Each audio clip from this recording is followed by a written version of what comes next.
Beloved Prime Creator who gave us life, also gave us a job to do, if we choose it, and we do. Imagine a pristine glass of water, glistening with light and life energy, offering its essence to fortify, providing essential minerals to nourish any dryness, and to lubricate our cells of all living things with its intelligence. Now imagine the pure, beautiful essence of any body of water sullied with contaminants of man's making, from the waste of manufacturing, spoiled with chemicals and pharmaceuticals consumed and recycled with our waste, plastics, chemical and biological components mixed with air and rain from above, saturating the beautiful soil and its beneficial microbes now struggling. This is the scene of putrefaction and death to the God-given gift of life, from its grossest to its most minuscule microscopic. Using the water as a metaphor, we are here to symbolically cleanse the putrefaction of our governance to purification. As best we can, we are here to purge evil and deception, and to claim our rightful place as Jura Summa Imperii, thus consciously reclaiming our inherent, unalienable, God-given selves. Let it be so, and so it is. Hello, I'm with the Oregon Statewide Jural Assembly. I'm one of the clerks. I'm here to explain what it takes to become an assembly, a Jural assembly, to actually do the work, to be an Article 1, Section 1 social compact that takes back the control of your state or territory. You have to do the work on your state and your territory. Nobody can tell you to do it. You have to do it. You have to want to do it, each one of you. You can't do it alone. One of us cannot stand up and be a social compact. It takes a bunch of us. It takes 6, we thought. 5 will do it. And you form a social compact. You assemble as in Article 1. Your social compact is Article 1, Section 1. Whether it's in your constitution for your state or territory or not, makes no difference. You have it. Full faith and credit. If I have it on Oregon, I can't have anything you can't have. Therefore, you have it. But you have to do the work. Nobody can do it for you. There cannot be somebody top down like Turner or anybody else that tells you what to do. You have to do it from bottom up. So you have to form your social compact and you have to do the work. Oh my goodness, you're going to have to read the constitutions all the way through, all the words. Oh, maybe you better get an attorney to figure it out for you if you're not smart enough. 12 to 15% of the population is not smart enough to pass the entrance examination to get into the military. It's harder to get into the military than it is to get into a college or university. We have been dumbed down to the point it's ridiculous. There's an ORS that says, starting no later than the 8th grade, we have to teach our children about the Constitution. They stopped that years ago. Don't want to teach anybody about what is really the law. If you do that, they might stop paying attention to your propaganda. So it's step by step. You can't do it all at once. You can't point your finger at 5 or 6 people and say you're an assembly and you're going to do this and that. 5 or 6 people have to get together and say we are an assembly and we are doing this. That's how it happens. So when you have an assembly, then you start doing the work. The work is to gather a crew large enough that when you call for a grand jury, the jury pool is large enough that one actually shows up. We've had 9 grand juries. Tanya's called for a grand jury from our jury pool 9 times, and 9 have shown up. 2 of them in downtown Portland, across the street from the Marco Hatfield building, kitty corner from City Hall, across from the old Multnomah County building, right there in the middle of the Antifa circle. You have to do it. You have to figure out all the steps. But we'll help you. 503-641-8375. I'll answer the phone.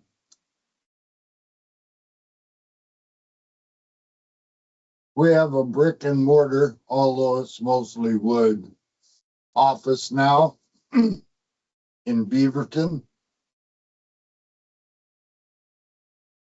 So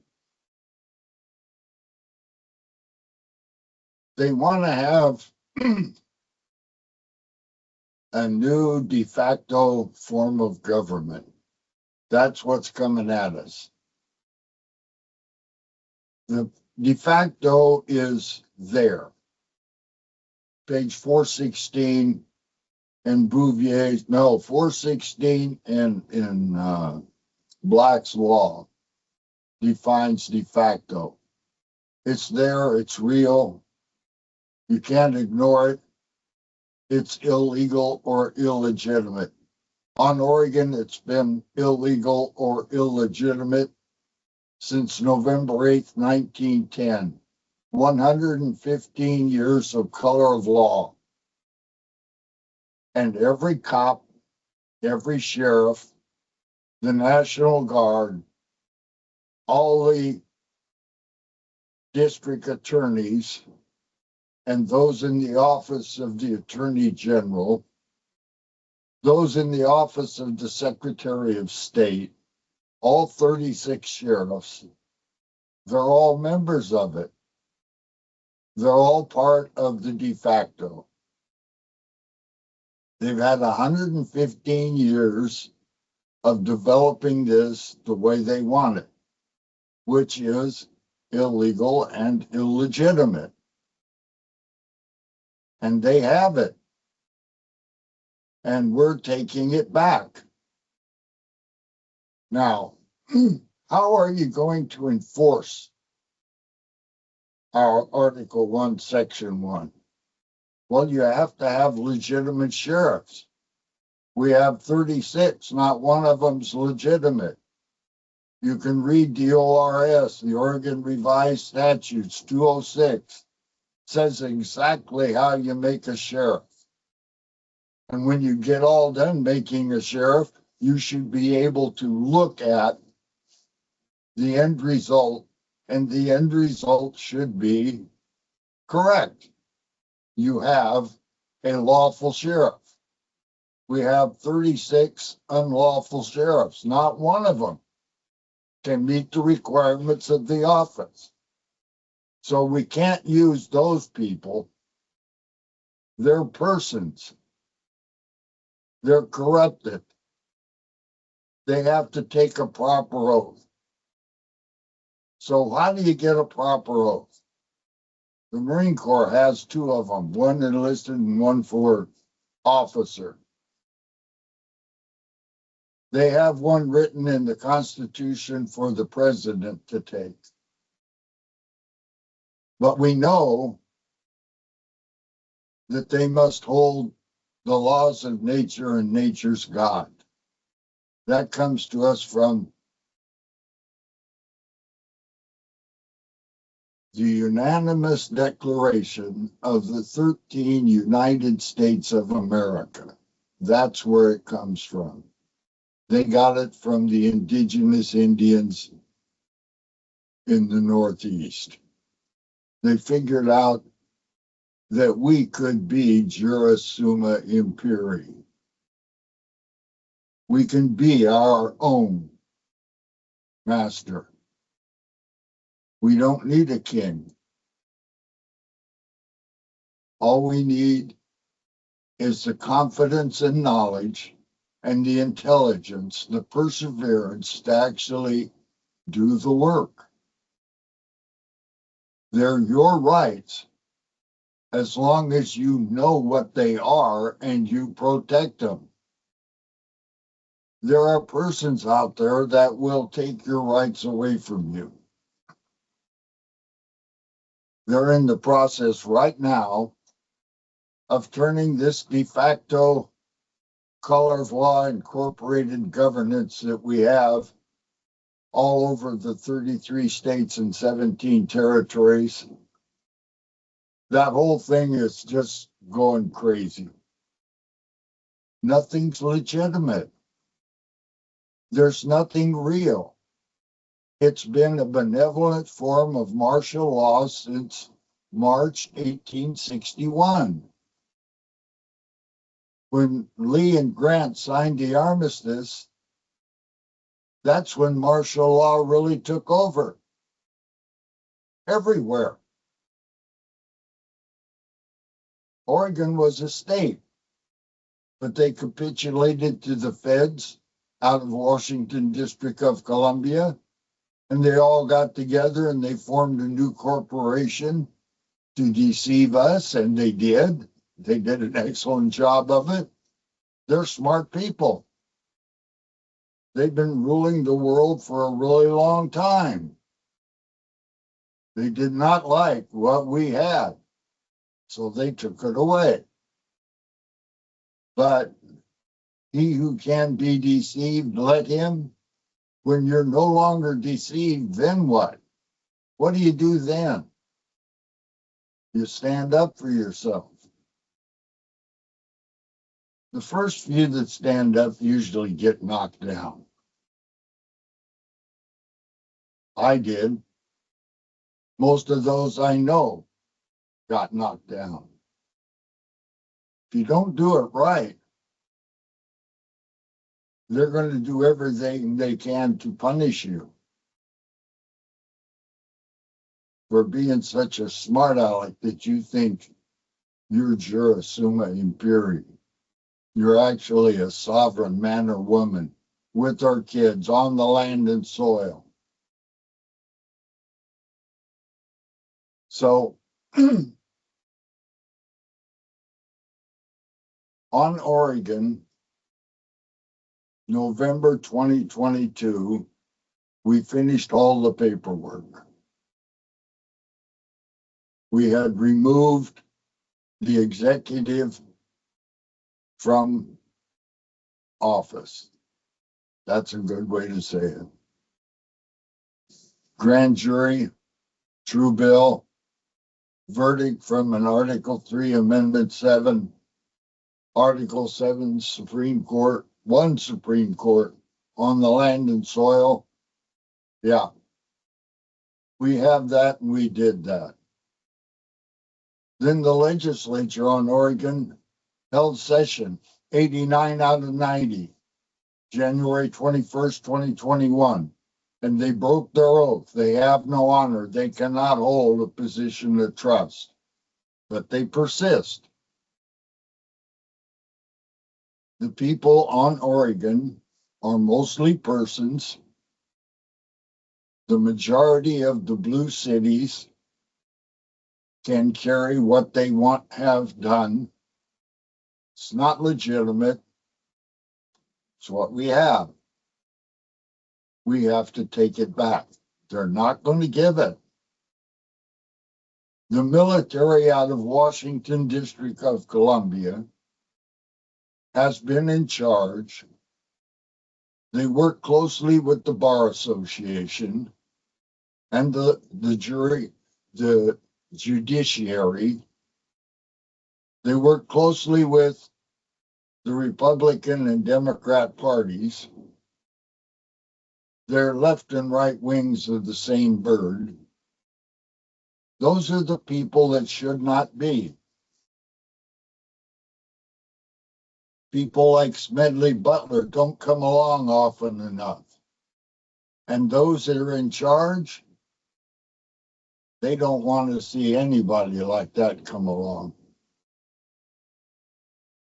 It's good and evil, folks. That's where we're at. Either our sheriffs decide to take a proper oath and uphold the Constitution and defend it and support it and enforce it, or we have to change the sheriffs and get one that will. It's not difficult. It's all written down. You just have to have the courage to do it. A lot of people don't have the courage. 62.5% of the population will not speak the truth to the de facto in any form. Everybody knows you can't fight City Hall. You can't win doing that. Everybody knows that. So nobody does it, except on Oregon. We did it. And we haven't lost once. They acquiesce and default every time. You look them in the eye and they can't answer. They fold. Of course, they don't want to fold. The judges want to maintain their authority. The bogus governor wants to maintain her authority, and they can't. All you have to do is do your job. And your job is to stand up and acquire all of your unalienable rights. Of course, if you haven't read any documents such as the Constitution or our Declaration or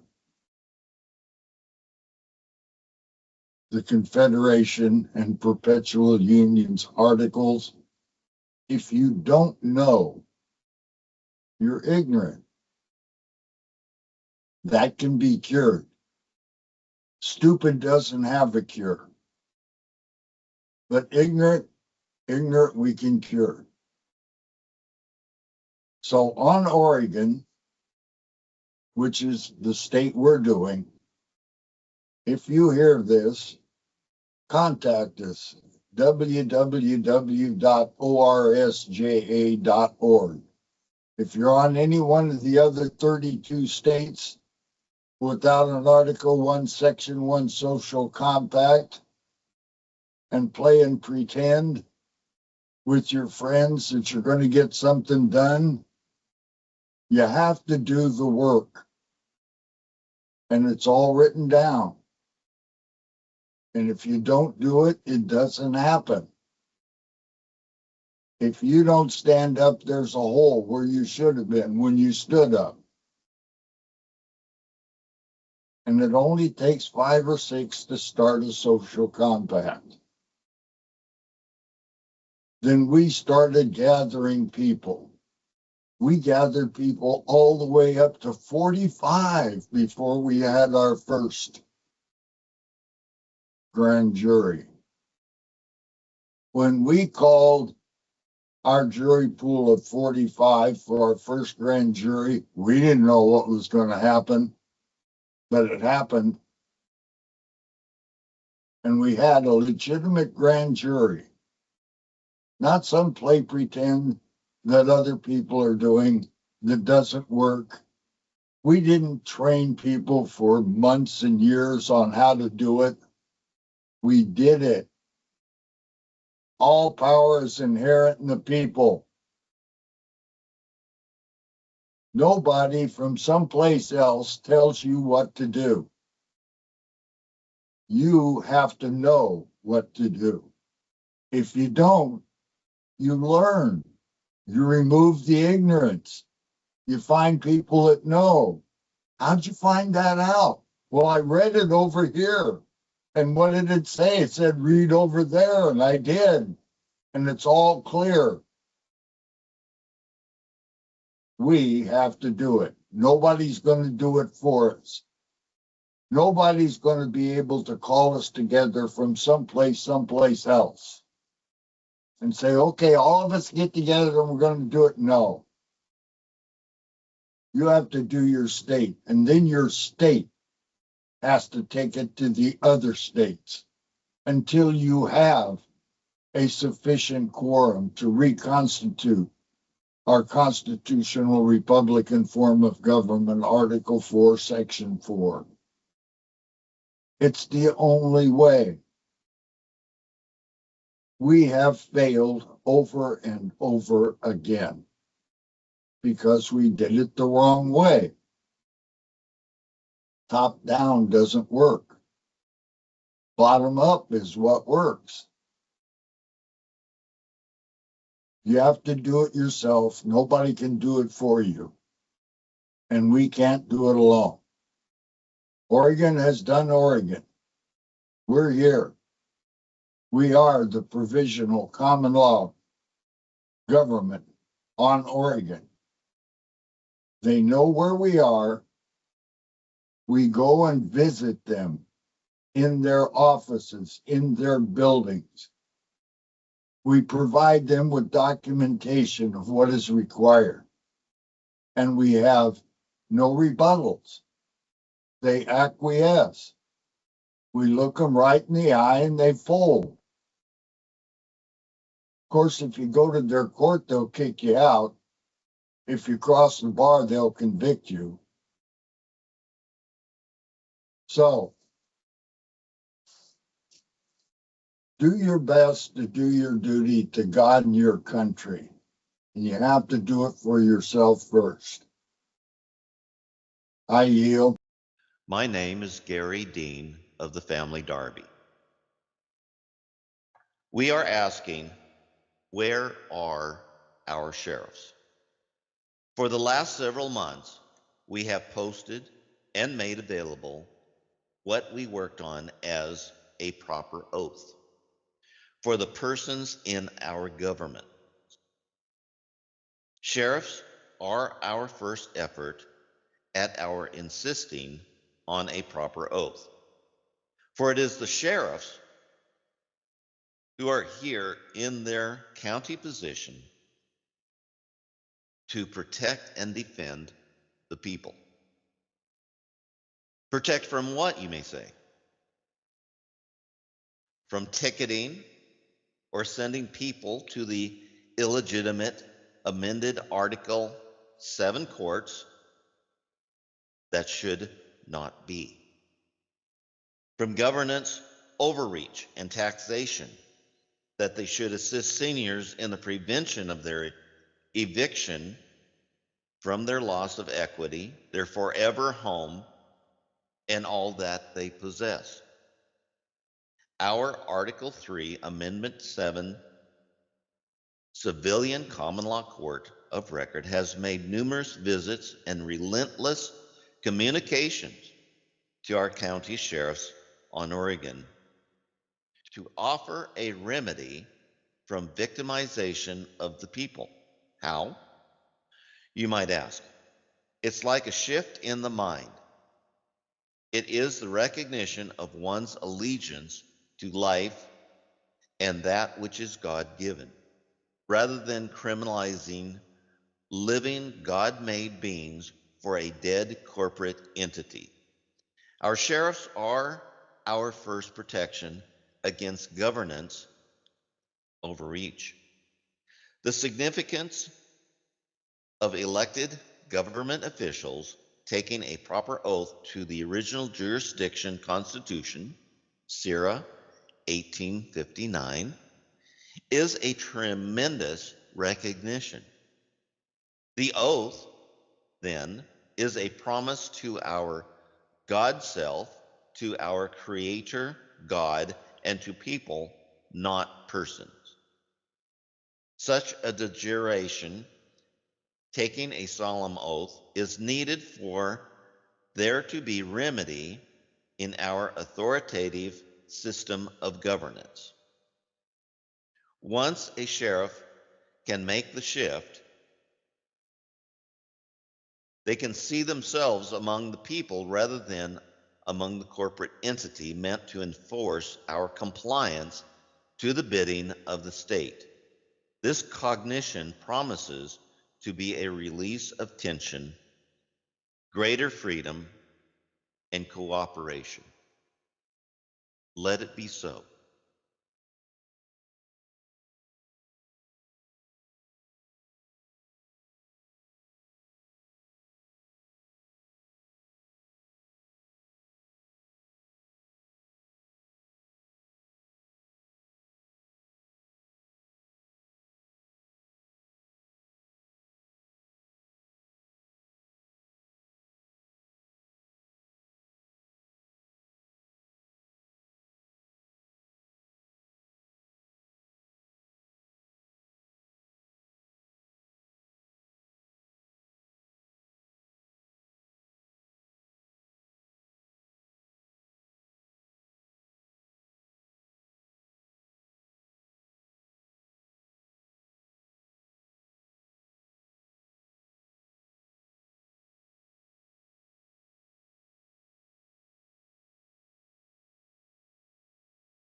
They do not want to let go of this. They do not intend on losing here. And we do not intend giving it back to them. And then the bullets started flying. Then he jumps out of the car. And he's got both his hands up. And he got out of the car, and he had his hands in the air. He's like, just shoot me then. This is what you want, to shoot me. And they did. They shot him dead. With his hands in the air, and I saw it. I swear to God. He was just walking with his hands in the air. And they shot him. And they shot him dead, and then after he was down on the ground, they shot him 3 more times.